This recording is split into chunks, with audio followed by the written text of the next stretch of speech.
the whole league has been pissed off for the last 8 months, and my players are in commercials and this and that and being freaking celebrities, and you get distracted. Imagine being called out by your coach on national TV for caring more about fame than winning. That's exactly what happened to the Las Vegas Aces stars. Coach Becky Hammon didn't hold back, saying, "We haven't had the edge all year. We've gained a lot of ground, but the feel was different from the jump. This is why three-peating is hard. And my players are in commercials and busy being frickin' celebrities." The Aces were riding high as two-time champs, looking to make history with a third straight title. Their squad was stacked with 4 Olympians and league MVP A'ja Wilson. But something wasn't clicking. As the spotlight grew brighter, so did the distractions. Suddenly, it wasn't just about basketball anymore. So I went outside at Target and I saw this pickleball tournament. I never say no to parking lot pickleball. Pickleball? I didn't even know Kelsey played. Now, the Aces find themselves in a 0-2 hole against the New York Liberty in the semifinals. How did a team at the top of their game start to unravel so quickly? In this video, we'll cover why the Aces are breaking down, what's happening behind the scenes, and how this compares to how other teams, such as Caitlin Clark's Indiana Fever, are managing the offseason. The answers might surprise you. Before we break it down, please don't forget to subscribe to the channel. Are you ready? Let's go! It looks like the Las Vegas Aces and their hopes of a three-peat are dwindling fast. The New York Liberty was firing on all cylinders Tuesday night, and the Aces had no answer for Sabrina Ionescu, who put up 24 points. The Aces' fall from grace seems sudden, but the cracks were forming long before. What happens when the bright lights of stardom start to blind players to the game itself? As we peel back the layers of this team's struggle, we'll uncover how the pursuit of fame might just be the kryptonite to their on-court superpowers. The Las Vegas Aces, once an unstoppable force in the WNBA as back-to-back champions, now find themselves in unfamiliar territory. Their 0-5 record against the New York Liberty this season, including the playoffs, speaks volumes about their sudden vulnerability. But what's behind this shocking decline? Like, I don't want to be mad at us. And that's what it was. It was Aces versus Aces tonight. We were beating ourselves. Let's take a closer look at the off-court activities that have been capturing the Aces' attention. Having Kelsey on my team was huge. She's a 2-time WNBA champion. When I first saw her come on the court, I thought, wow, she's stronger than all of us, fitter than all of us, so that was not great. She's always involved in stuff, but I'm here to support her no matter what. From glitzy commercials to constant media appearances, the team's stars have been basking in the spotlight of their success. A'ja Wilson, Kelsey Plum, and their teammates have become household names, gracing magazine covers and racking up social media followers. But at what cost? Coach Becky Hammon didn't mince words when she called out her players. Well, quite frankly, we haven't had the edge. Well, we found it. The last month, I feel like we've gained a lot of ground. But the feel was different from the jump. And this is why three-peating is hard. Let's be real. The public reaction to Hammon's comments has been mixed.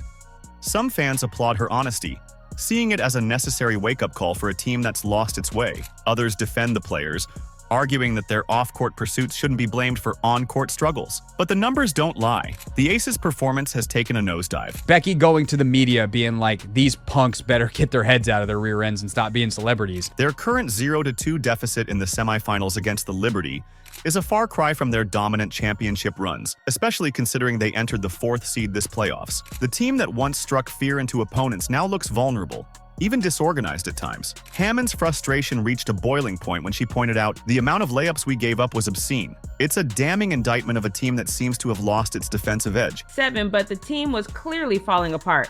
Becky Hammon was forced to call an uncharacteristic timeout in the middle of the second quarter after watching her team miss an easy layup, commit a turnover, and then allow a layup. But here's where it gets interesting. While the Aces grapple with the price of fame, another team is quietly rewriting the playbook on success.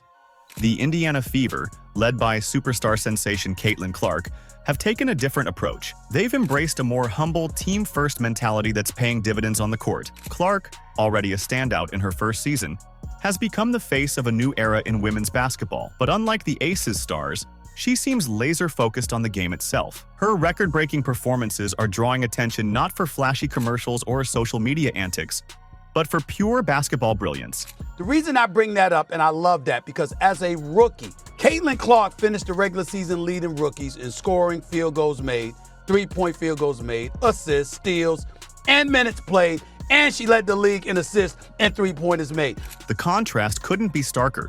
On one side, we have a team of established stars struggling to balance their celebrity status with their on-court responsibilities. On the other, a young team building a culture of hard work and dedication around their new superstar. This tale of two teams raises some crucial questions. Is it possible to maintain both celebrity status and championship-level performance? Or does the pursuit of fame inevitably come at the cost of athletic excellence? It's a reminder that while fame and fortune may come with success, losing sight of what got you there in the first place can have dire consequences. As we watch the Aces fight to save their season and their legacy, it's clear that the bright lights of stardom can be both a blessing and a curse. The true challenge lies in finding that delicate balance between embracing success and staying hungry for more. If you've made it this far and are enjoying the video, don't forget to like, subscribe, and turn on all notifications. We know watching this video takes some of your time, and we appreciate you. Now back to the action. It definitely feels like New York is I mean, look, they're up 2-0, saying they're going to win the series isn't exactly a bold prediction. They are motivated on a level that makes them the title favorites. As the Aces struggle to find their footing, a shocking courtside confrontation threatens to tear the team apart from within. What happens when a coach's frustration boils over and a star player becomes the target? The aftermath could redefine this squad's legacy forever. The tension reached a boiling point during a crucial timeout in Game 2. Coach Becky Hammon, known for her fiery demeanor, unleashed her frustration on guard Kelsey Plum. The cameras caught every moment of the heated exchange as Hammon berated Plum for her lackluster performance. With just 6 points, 1 assist, and 3 turnovers, Plum's game was far from her usual standard. Hammon gave Kelsey Plum the business on the sideline, which is also something we've not seen. But it wasn't just Plum feeling the heat. The entire team seemed off-kilter, with defensive lapses that left even seasoned observers stunned. The Aces allowed a staggering 16 layups and 44 points in the paint. Hammon didn't mince words, calling the defensive collapse obscene. It was a far cry from the championship-caliber play fans had come to expect. Even Wilson, the team's MVP and usual rock, couldn't stem the tide. Despite putting up 24 points in Game 2, Wilson found herself caught in the undertow of the team's broader struggles. The questions now swirling around her legacy and future with the Aces seemed unthinkable just months ago. The numbers paint a grim picture of a team unraveling at the seams. 12 turnovers led to 22 points for the Liberty, a gift no championship contender can afford to give. Each mistake seemed to compound, widening the cracks in the Aces' once impenetrable armor. Like I said, 22 points off of turnovers. 20 of them at the half. 20 points off turnovers at the half. And then we come out and do it 2 times. As the final buzzer sounded on another loss, the reality of the Aces' 0-2 deficit in the series began to sink in.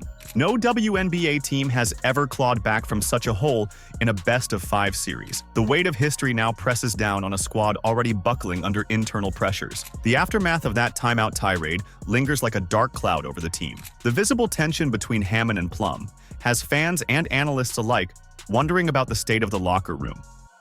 Can a team recover its championship form when trust between coach and players seems so fragile? This moment of crisis exposes the delicate balance required for sustained success at the highest level. Talent alone, it seems, isn't enough. The Aces' collection of all-stars and Olympians now face a test that goes beyond their individual skills. It's a challenge of unity, focus, and the ability to perform under the most intense scrutiny. Also something we've not seen. You know what else we've never seen? A WNBA team come back and win a best-of-5 series after being down 2-0. It looks like the writing is on the wall for the Liberty to continue their quest to bring home their first franchise title. The contrast between the Aces' current state and their dominant run to back-to-back titles is stark. It serves as a cautionary tale for teams and players across all sports. Success breeds attention, and attention can breed distraction. The line between confidence and complacency, it turns out, is razor thin. As Game 3 looms, the basketball world watches with bated breath. Can the Aces rediscover the chemistry and drive that made them champions? Or will this internal strife be the final nail in the coffin of their three-peat dreams? The saga of the Las Vegas Aces reminds us that in sports, as in life, nothing is guaranteed. Championships are earned not just through talent, but through an unwavering commitment to the team and the game itself. As the Aces fight to save their season, they're also fighting to prove that their star-studded roster can come together when it matters most. While one dynasty falters, another rises from the heartland. Could a rookie sensation and a returning veteran executive be the recipe for the WNBA's next powerhouse? The Indiana Fever's resurgence is turning heads, but the path to glory is far from smooth. Enter Caitlin Clark, the beacon of hope for a franchise in desperate need of a revival. Her debut season has been nothing short of spectacular, averaging 19.2 points, 5.7 rebounds, and 8.4 assists per game. These aren't just impressive numbers, they're the foundation of a potential dynasty in the making. Clark's impact goes beyond the stat sheet, propelling the Fever to their first playoff appearance since 2016 and reigniting the passion of Indiana basketball fans. And Caitlin knows where Aaliyah Boston's going to be. Aaliyah Boston knows where Caitlin's going to be. Caitlin and Aaliyah have almost a poetic pick and roll action going all the time. Caitlin can already find her teammates, but just the fluidity between her and Aaliyah, it's like they're on a different wavelength now. But Clark isn't the only key player in this unfolding drama.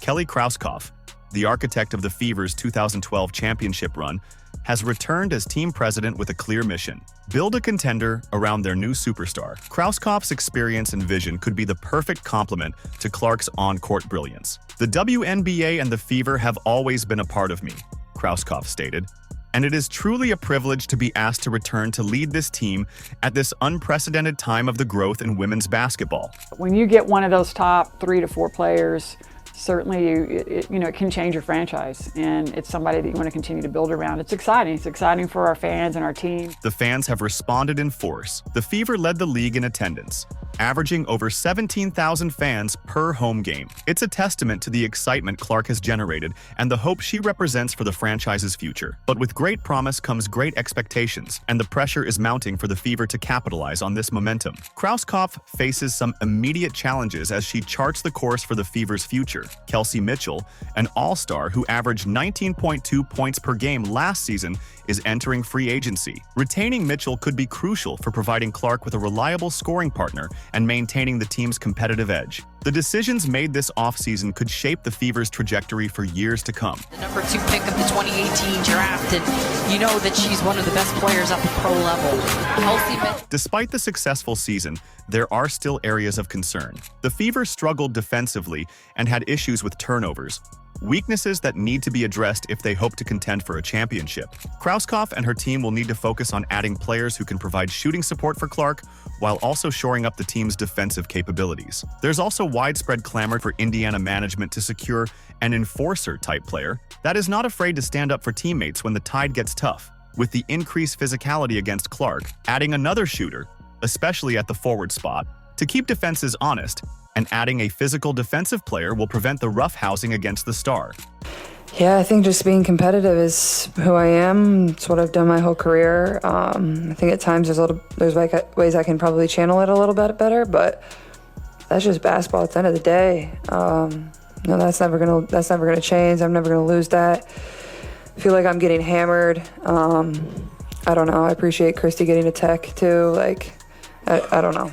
The fan base, energized by Clark's arrival and the team's improved performance, is calling for changes to push the Fever to the next level. One name that's come up in trade discussions is NaLyssa Smith, whose role has diminished over the season. Moving Smith could potentially bring in assets that better complement Clark's playstyle and address the team's weaknesses. Another name that comes up is Erica Wheeler, the highest-paid player on the roster, whose massive contract expires at the end of 2024. Unloading both Smith and Wheeler through trade and/or free agency could give the right financial space to hire the pieces that can deliver a championship to Indiana. As the Fever look to build on their promising season, they stand in stark contrast to the imploding Las Vegas Aces. While the Aces grapple with the pitfalls of fame and struggle to maintain their championship form, the Fever are embracing a team-first mentality focused on growth and development. It's a reminder that in the WNBA, as in all sports, success is cyclical. Today's underdogs could be tomorrow's champions. Although it didn't end the way we wanted it to end, there was a lot of optimism. There was a lot of enthusiasm around, this is a new beginning, it's a new start. And I think it's great for our franchise, it's great for our fans, and we're excited to see who can join us and help us as we continue to move forward and continue to be a great standard in the WNBA. The Indiana Fever's story is one of hope, potential, and the excitement of witnessing the birth of something special. With Caitlin Clark as the centerpiece, Kelly Krauskopf's steady hand guiding the franchise, and a fan base hungry for success, the pieces are in place for a new era of Fever basketball. The challenge now lies in turning this potential into sustained success. navigating the pressures of expectations, and building a team that can compete at the highest level. As the dust settles on the Aces' implosion and the Fever's rise, we're left with some big questions about the future of basketball. The Aces' struggle shows us how fame can mess with a team's focus, while the Fever prove that building around young talent can revitalize a franchise. It's clear that balancing stardom and teamwork is tricky. The Aces lost their edge chasing celebrity, but the Fever found success by rallying behind Caitlin Clark's on-court brilliance. This contrast highlights a crucial lesson. Success in the WNBA isn't just about individual talent. It's about creating a winning culture. As the sport grows, teams will need to find ways to handle the spotlight without losing sight of what matters, the game itself. How do you think teams can stay focused when fame comes knocking? Let us know in the comments. Like, subscribe, and turn on all notifications so you never miss out. Click the video on the screen, and we will see you in the next one.